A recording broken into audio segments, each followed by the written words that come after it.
नमस्कार साथियों। आज हमारे बीच में पूर्व वित्त मंत्री और सांसद वरिष्ठ सांसद चिदम्बरम जी हैं। वो आपको बजट पर संबोधित करेंगे। उनका एक बयान आपको मिल जाएगा उनके वक्तव्य के बाद। उसके बाद में अमिताभ दुबे जी जो चिदम्बरम जी कहने वाले हैं उसका सारांश हिंदी में देंगे। उसके बाद चिदम्बरम जी आपके सवाल लेंगे। मैं चिदम्बरम जी से गुजारिश करूंगा कि वो आपको संबोधित करें।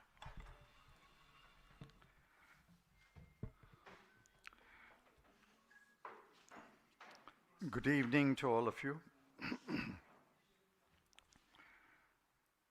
The Finance Minister has presented the budget for 2026-27.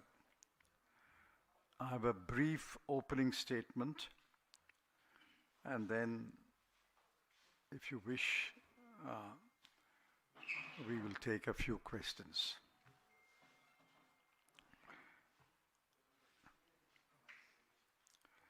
Every pre-budget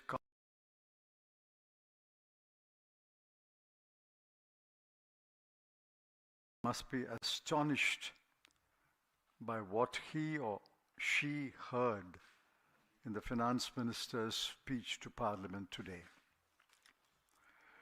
I accept that a budget is more than a statement of annual revenues and expenditure. In current circumstances, the budget speech must lay out a narrative that addresses the major challenges outlined in the economic survey released a few days ago. I'm not sure if the government and or the finance minister had read the economic survey 25-26. If they had, it appears that they have decided to discard it completely and fall back on their favorite pastime of throwing words, usually acronyms, at the people. I can count at least 10 challenges identified by the economic survey and many acknowledged knowledgeable experts. 1. The penal tariffs imposed by the United States have created stress for manufacturers, especially exporters. 2. Protracted trade conflicts that will weigh on investment. 3. The growing trade deficit, especially with China. 4. The low gross fixed capital formation, approximately 30%, and the reluctance of the private sector to invest it. 5. The uncertain outlook for flow of FDI into India and the persistent outflow of FPI for the last several months. 6. The agonizingly slow pace of fiscal consolidation and the continued high fiscal deficit and revenue deficit contrary to the FRBM. 7.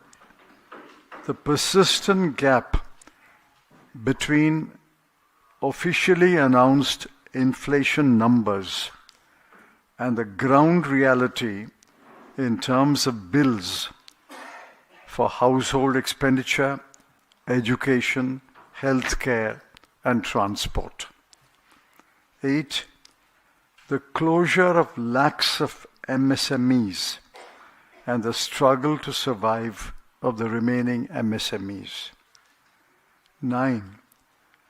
The precarious employment situation, especially youth unemployment. 10. Growing urbanization and the deteriorating infrastructure in urban areas, municipalities and corporations. Now there are many more. For example, the depreciation of the rupee. None of this was addressed by the finance minister today. None, not one of the challenges were addressed by the finance minister. It was therefore not surprising that the applause was perfunctory and most of the audience tuned out in quick time. In fact, I noticed that the telecast by Sansad TV switched off a few times. Even by an accountant's standards, it was a poor account of the management of the finances in 2025-26. Revenue receipts were shot by rupees 78,086 crore. Total expenditure was shot by rupees 1,503 crore. Revenue expenditure was shot by rupees 75,168 crore, and capital expenditure was cut by 1,44,376 crore. This is between the center and the states. Not a word to explain this miserable performance in revenue and expenditure. Actually, the center's capital expenditure has fallen from 3.2% of GDP in 24-25 to 3.1% in 25-26. Capital expenditure has actually fallen in the year that concluded. In revenue expenditure, the cuts have fallen in heads that concern the common people. I'm giving you some examples. Rural development, 53,067 crore is a cut. Urban development, rupees 39,573 crore. Social welfare, rupees 9,999 crore. Agriculture, rupees 6,985 crore. Education, rupees 6,701 crore. Health, rupees 3,686 crore. Funds have been cut in crucial sectors and programs. Expenditure on the much vaunted Jal Jeevan mission, you can't believe this number, was cruelly cut from 67,000 crore to a mere 17,000 crore. 50,000 crore has been cut in one program. In 26-27, it has been boosted in the budget to 67,670 crore, but what credibility does the number have? From 67,000, you cut it to 17,000, and you boosted it back to 67,000 crore. These numbers have no credibility at all. After the months-long exercise, the REF fiscal deficit has adhered to the BE at 4.4%. And the projection for 26-27 is that fiscal deficit will fall by a meager 0.1%, from 4.4 to 4.3. The revenue deficit will remain stationary at 1.5%. It's certainly not a bold exercise in fiscal prudence and fiscal consolidation.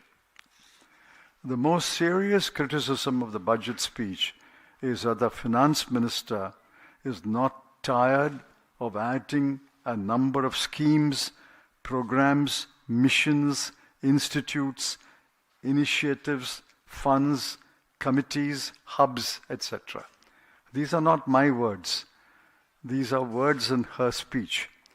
She has peppered her speech with schemes, programs, missions, institutes, initiatives, funds, committees, hubs. I counted at least 24. I leave it to your imagination how many of these will be forgotten and vanish by next year. Lastly, on part B of the speech, months after passing of the Income Tax Act 2026, that will come into force on April 1, 2026, the finance minister has tinkered with some rates. While the impact of the numerous minor changes has to be examined carefully, it must be remembered that the overwhelming majority of the people have no concern with income tax or income tax rates.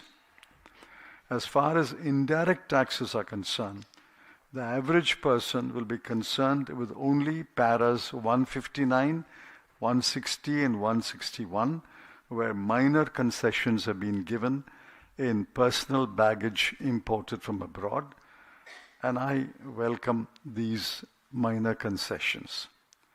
Our verdict is that the budget speech and the budget failed the test of economic strategy or economic statesmanship. This is neither economic strategy nor economic statesmanship. Chidambaram जी, चिदम्बरम जी का बयान अंग्रेजी और हिंदी में दोनों आपको आपके WhatsApp और email में मिल गया होगा। तो अगर अभी आपके कुछ सवाल हैं तो आप हम पूछ सकते हैं, आपको मिल गया होगा, 1-2 मिनट में मिल जाएगा। अमिताभ।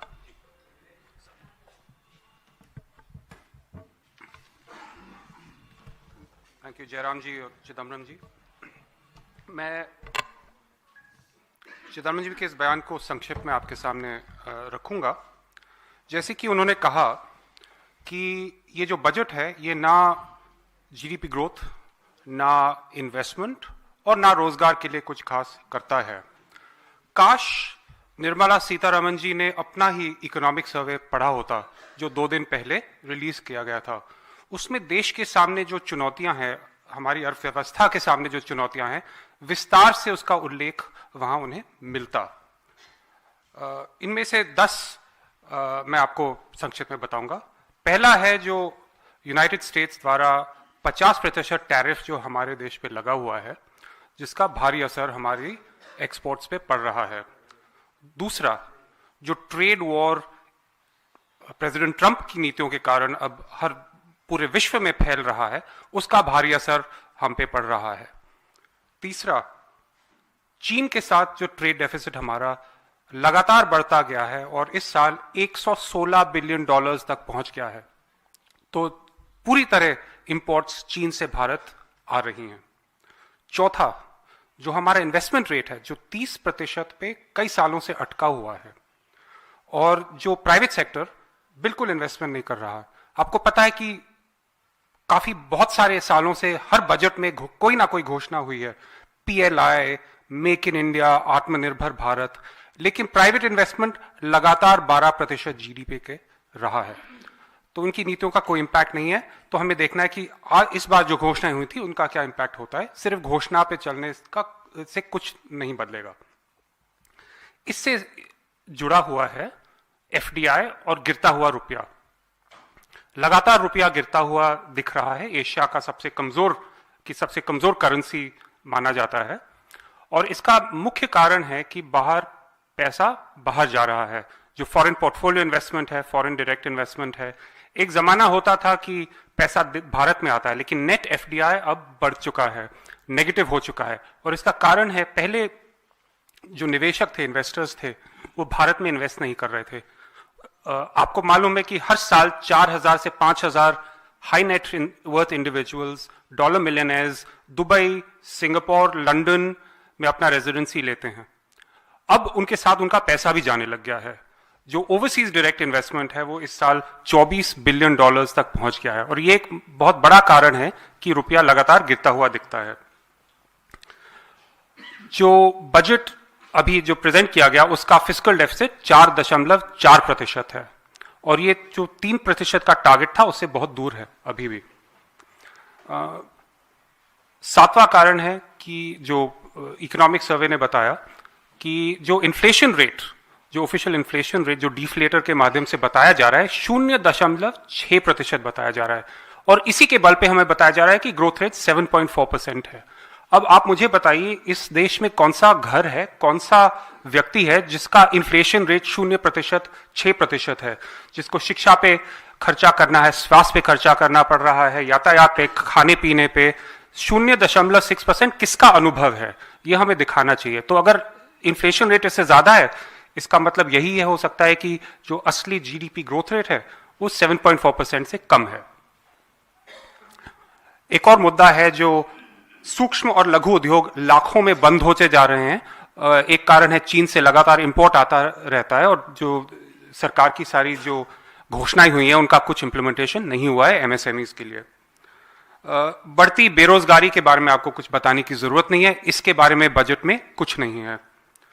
और लास्ट में जो शहरी इंफ्रास्ट्रक्चर की बुरी हालत है, कुछ ही दिन पहले हमने देखा नोएडा में क्या हुआ, एक युवक ने अपनी जान खोली क्योंकि इतना खराब इंफ्रास्ट्रक्चर है, सड़कें खराब हैं, कंस्ट्रक्शन साइट्स खराब हैं, और जो एसडीआरएफ, एनडीआरएफ जो फोर्सेज हैं जिनको उन्हें डूबते हुए व्यक्ति को बचाने के लिए आए थे, वो भी नाकाम निकले।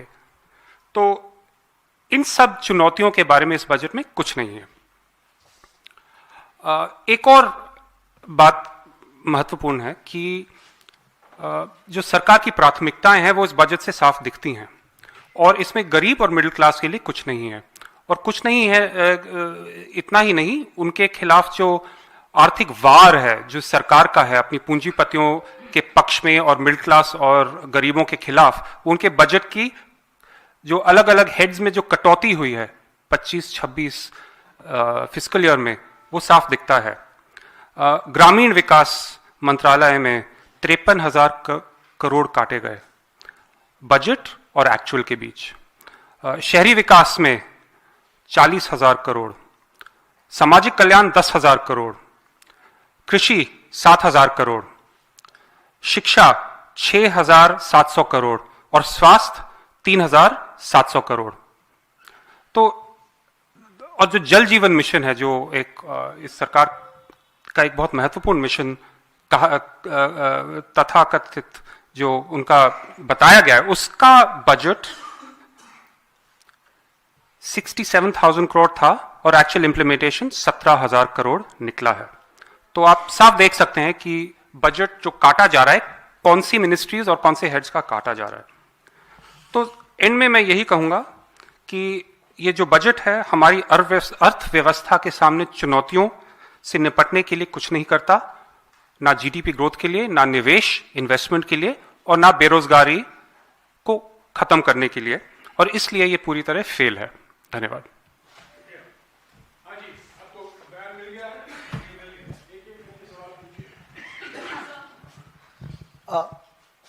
Sir, this is Prashant from Hindustan Samachar. Sir, after the budget presentation, Prime Minister Narendra Modi said that this budget is path-breaking reforms that have been carried out in budget, given open sky to the youth. And he said that India's role as the trusted democratic partner and trusted quality supplier of the world. What is your stand on it, sir? The budget opens up vast opportunities for the youth, and this is a youth-focused budget. So please ask me, what is your stand?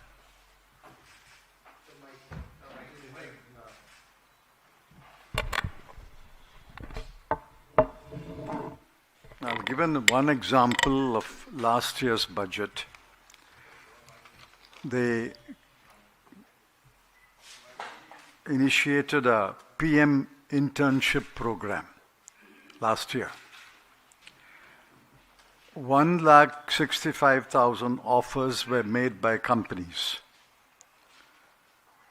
but only 20%, that is about 33,000 people, accepted the offer because the conditions were so unattractive. And after 33,000 which accepted the offer, 6,000 dropped out. So eventually, 1,40,000 offers were unattractive. So he must tell us which sector, which job is available to the youth. The unemployment rate for youth unemployment is close to 17%. Therefore, where does this budget create jobs? Where does this budget tell young people these are the jobs? I'm giving you an example of last year's budget program, and let's see what happened in this year's budget programs.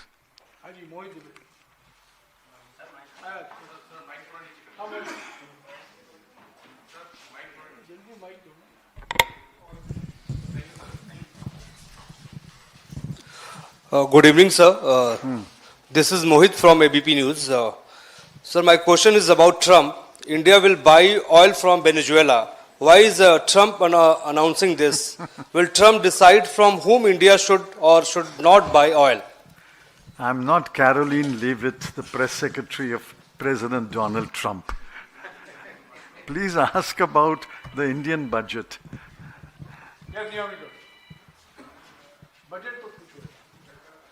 Sir,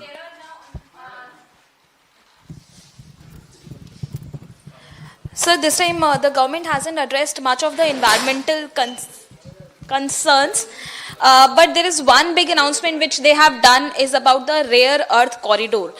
Rare earth corridor which is being announced by the finance minister in this budget. Kerala chief minister has expressed a concern regarding this, saying that it will give a push to the private portfolios, and also this is going to dilute the environmental clearances. Do you agree with this statement? Are you also concerned about this new announcement which the government has done? See, I'm never impressed by an announcement. I want to see the scheme. What are the conditions of the scheme? What is the amount provided for the scheme?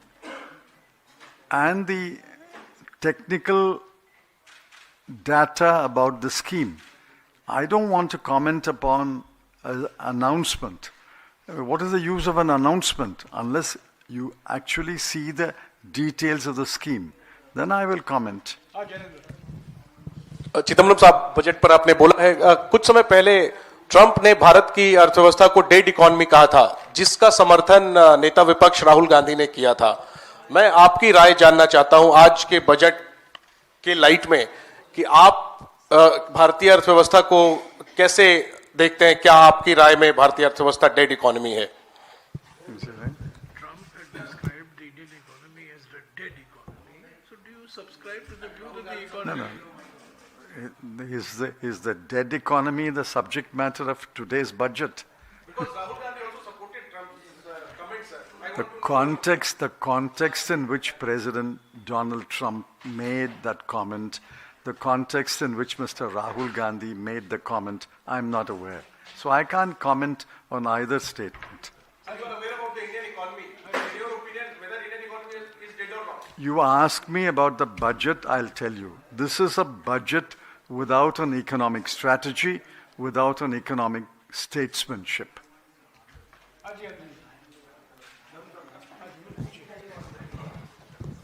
आज के budget में sir, मैं दूर दराज गांव से आता हूं, तो गांव का व्यक्ति बजट से कुछ उम्मीद करता है। जब आता है बजट आता है तो उसको उम्मीद होती है कुछ आएगा। और आज 80 करोड़ का वो देश है हमारा जिसमें 5 किलो अनाज के लिए लोग पीड़ित हैं। अभी इस साल सरकार ने अनाउंस किया है कि टीसीएस और टीडीएस को कम किया है। किन के लिए? जिनकी बच्चे विदेश पढ़ने के लिए जाएंगे। अब विदेश पढ़ने के लिए जाने के लिए तो वो 80 करोड़ सुपर वाले लोग हैं। 6701 करोड़ रुपए इन्होंने शिक्षा का बजट कम कर दिया है। 6701 करोड़ रुपए शिक्षा का बजट कम कर दिया है। तो क्या ये मान लिया जाए कि ये देश सिर्फ और सिर्फ अमीरों के लिए बचा है, गरीबों के लिए नहीं बचा है? saying is that she is facilitating youth to go abroad and study while she is not making adequate allocations for education. तो सवाल क्या है? सवाल See, this is, I understand the question. This is education, what the central government will spend on education. What this number I read, the cuts in the budget expenditure, is about central government expenditure on education sector in India. Those who go abroad will go on their own money or on scholarship or on support from relatives or friends. This is cut in budget is to do with Indian government spending money on education sector in India. I am also asking the same questions. Rural families, rural middle class families, no have money for foreign countries.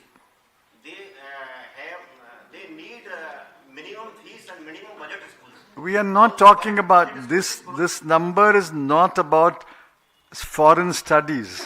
This number is about Indian education. If rural families, poor families, middle class families do not have money to go abroad, I accept it. Even many upper middle class families are dropping their idea of educating abroad because the rupee is depreciated and Trump has made visas more difficult, student visas. So that is not the subject matter of this today's budget. Sir सरकार की ओर से कहा जा रहा है कि जो जब से एनडीए सरकार आई है, मोदी सरकार आई है, डिफेंस के सेक्टर में यूपीए सरकार ने बहुत कम बजट रखा था, तमाम चीज़ों को ठीक तरीके से उतना मेहनत नहीं की, उतनी कोशिश नहीं की, लेकिन जब से मोदी सरकार आई है उसने डिफेंस सेक्टर में काफ़ी बढ़ोतरी करी है, इंक्रीजमेंट किया है बजट में और डिफेंस सेक्टर को पहले से बहुत मजबूत कर दिया है. क्या आपको भी ऐसा लगता है? You are asking about comparative expenditure in UPA and comparative expenditure in NDA on the defense. Let me tell you the numbers. Defense expenditure as a total expenditure, as a proportion of total expenditure, was 16% in 2013-14. Now, in 25-26, it has come down to between 14 and 14.5% as a percentage of total expenditure. As a percentage of GDP, we had touched 2.25% or 2.3% in 2013-14. This year, it is just below 2%. So either as a proportion of GDP or as a proportion of total expenditure, it has come down between UPA and NDA. ये बहुत महत्वपूर्ण बात है. ये बहुत महत्वपूर्ण बात है जो अभी अभी चिदम्बरम साहब ने कहा है कि जो जीडीपी का हिस्सा है या कुल मिलाकर सारे सरकार का जो खर्च है जिसका उसका हिस्सा है, ये दो आंकड़े हैं. इस दो आंकड़े के अनुसार यूपीए में जितना खर्च रक्षा के क्षेत्र में हुआ था उसकी तुलना में एनडीए के समय कम हुआ है. समझ गए? जीडीपी का हिस्सा अगर आप लें या सारे सरकार खर्चा का हिस्सा लें और दोनों कार्यकाल की आप तुलना करें तो यूपीए के समय रक्षा के क्षेत्र पर हिस्से के अनुसार रक्षा पर ज्यादा खर्च हुआ एनडीए की तुलना में.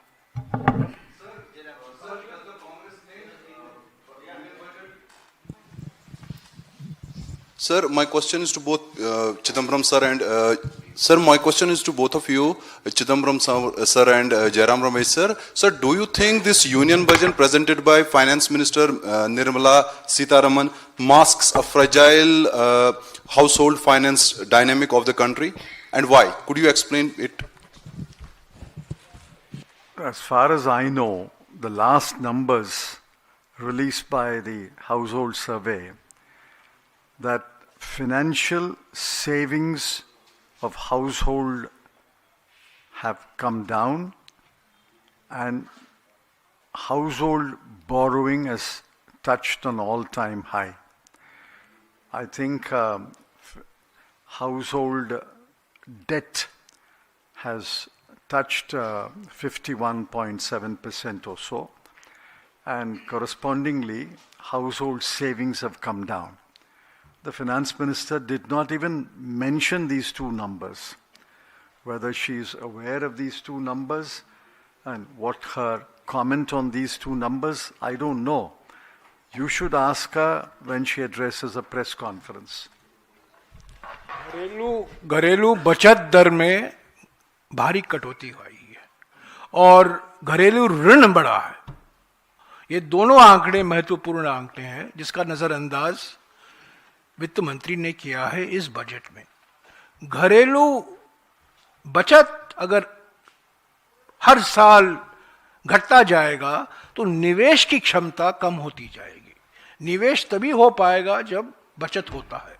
तो बचत का दर गिर रहा है जैसा कि अभी चिदम्बरम जी ने कहा, और घरेलू ऋण ज्यादा बढ़ रहा है. तो घरेलू हकीकत को मद्देनजर रखते हुए यह बजट तैयार नहीं किया गया. सर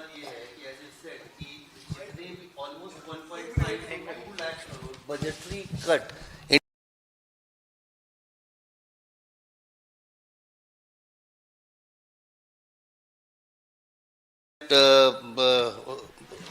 ग्रामीण रूरल डेवलपमेंट अर्बन डेवलपमेंट में 39,000 53,000 almost 2 lakh crore budgetary cut in different ministries.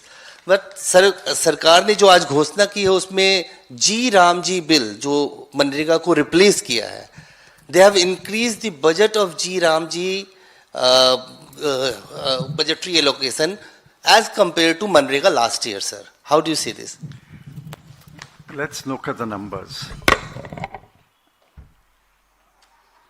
In Maganrega, last year, the budgeted expenditure was 86,000 crore and the revised expenditure is 88,000 crore. A little more or less the same. On G Ram G, I mean, I don't know what G Ram G means. It is the substitute program for Maganrega. Where is the allocation? Allocation is what? Allocation is 95,000 crore. So on 86,000 to 88,000 crore, they provided an average employment of 50 days a year. Last few years, they are providing an average of employment for 50 days a year per household, after spending 80,000 crore. Now today, by spending 95,000 crore, how does the government promise 125 days? 125 days must require 2.5 times the last year's allocation. 50 to 2.5 is 125.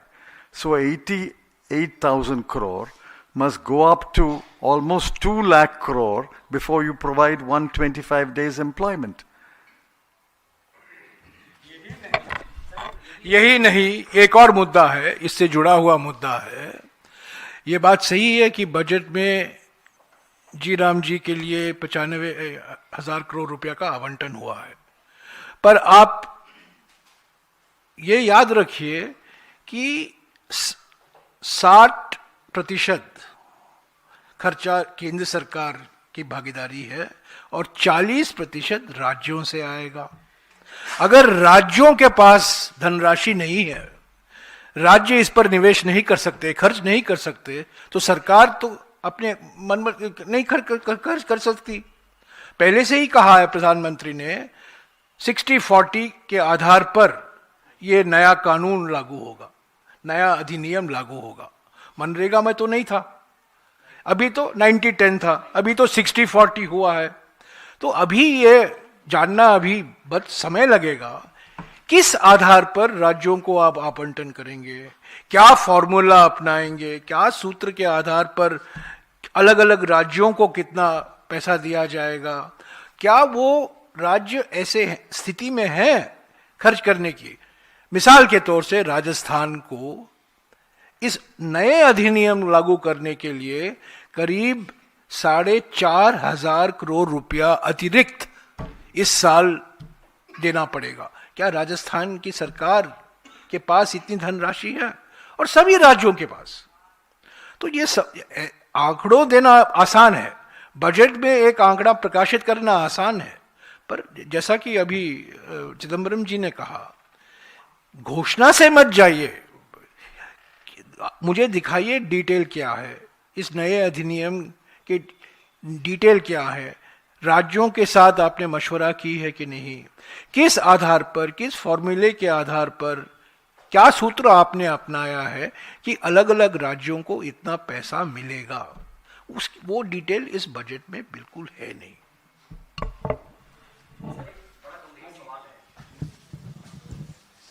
बड़ा गंभीर सवाल है sir कि budget में जो अनुमानित खर्च है यानी एक्सपेक्टेड एक्सपेंडिचर वो सबसे ज्यादा ब्याज पर है, 14,03,000 समथिंग करोड़। सभी सरकारें ये मानती हैं कि कर्जा लेना पड़ता है सरकारों को चलाने के लिए, विकास ज्यादा करने के लिए।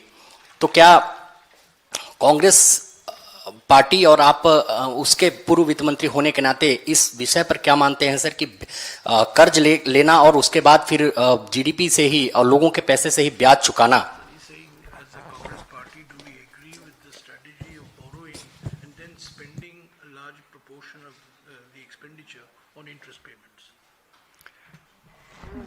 That's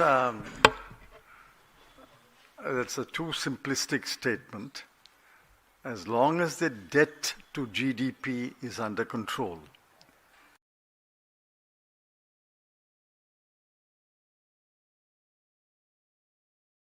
in borrowing and spending. Borrowing is equal to fiscal deficit. Every government has borrowed and spent. So there's nothing wrong with the fiscal deficit, nothing wrong with borrowing and spending, but the borrowing and spending as a proportion must come down to 3% of FRBM. Only in 2007-8 we achieved 2.5%, well under the FRBM limit of 3%. Today it is 4.4%. And it will go down to 4.3% next year. By the time it goes down to 3% at this rate, 0.1% a year, it will take 13 years. Therefore, we are saying debt to GDP ratio may come down, but you should do fiscal consolidation quite rapidly. You can't do it 0.1% a year.